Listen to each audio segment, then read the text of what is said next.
પોરબંદરમાં અત્યારે એક મેગા પ્રોજેક્ટ પર કામ ચાલી રહ્યું છે, જે ચોમાસામાં પાણી ભરાવાની સમસ્યાનો કાયમી નિકાલ કરશે, કાં તો કરોડો રૂપિયા સીધા પાણીમાં ડૂબાડશે.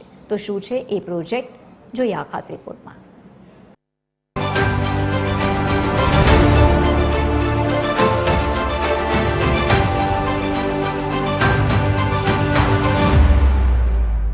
પોરબંદર શહેરમાં દર વર્ષે ચોમાસામાં નીચાણવાળા વિસ્તારોમાં ઘૂસી જતા પાણીને રોકવા મનપાએ એક મેગા પ્રોજેક્ટ શરૂ કર્યો.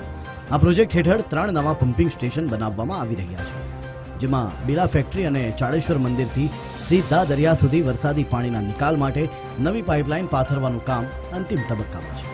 પરંતુ ચોમાસા પહેલા આ પ્રોજેક્ટ પૂર્ણ થશે કે નહીં, તેને લઈને હાલ અસમંજસતા છે. ખાડી વિસ્તાર, તેમાં દર વર્ષે પાણીની સમસ્યા ઊભી જ છે.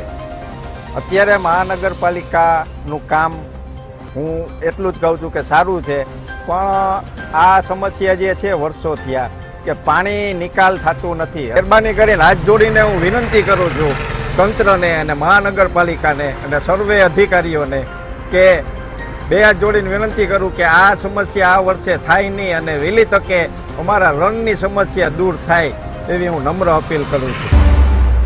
પોરબંદરમાં હાલ સ્ટોમ વોટર પ્રોજેક્ટ માટે 8 થી 10 જગ્યાએ કામ ચાલી રહ્યું છે. બીજી તરફ પ્રી મોન્સૂન એક્ટિવિટીને લઈને હાઈ લેવલ બેઠકો પણ થઈ રહી છે. આટલું જ નહીં, પણ તમામ વોર્ડમાં વિશેષ સર્વે પણ થઈ રહ્યો છે, જે અંતર્ગત જ્યાં પાણીનો ભરાવો થતો હોય છે તેવા વિસ્તારોને રેડ, યલો અને ગ્રીન ઝોનમાં વહેંચવામાં આવશે. આ પ્લાનિંગ અંતર્ગત ગટરની સફાઈ અને ડ્રેનેજ લાઇનોની તપાસ તેજ કરી દેવાઈ છે.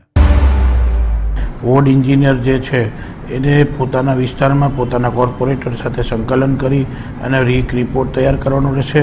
એ રિપોર્ટ તૈયાર કરી દિવસ 2ની અંદર સબમિટ કરવાનો રહેશે અને એમાં એને ખાસ કાળજી રાખવા માટે કીધું છે અને પોતે ગ્રાઉન્ડ લેવલ ઉપર જઈ અને રિપોર્ટ તૈયાર કરે. રિપોર્ટ તૈયાર કરે એમાં પોતાના વોર્ડના વિસ્તારમાં કયો વિસ્તાર ગ્રીન ઝોનમાં આવે છે, યલો ઝોનમાં આવે છે અને રેડ ઝોનમાં આવે છે, તે રીતના એને બાયફર્કેટ કરી અને આપવા માટેની સૂચના આપેલી છે.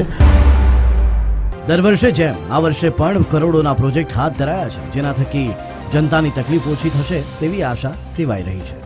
મનપા પણ દાવો કરે છે કે ચોમાસા પહેલા કાર્ય પૂર્ણ થશે કે કેમ, તેના પર હજી પ્રશ્નાર્થ છે.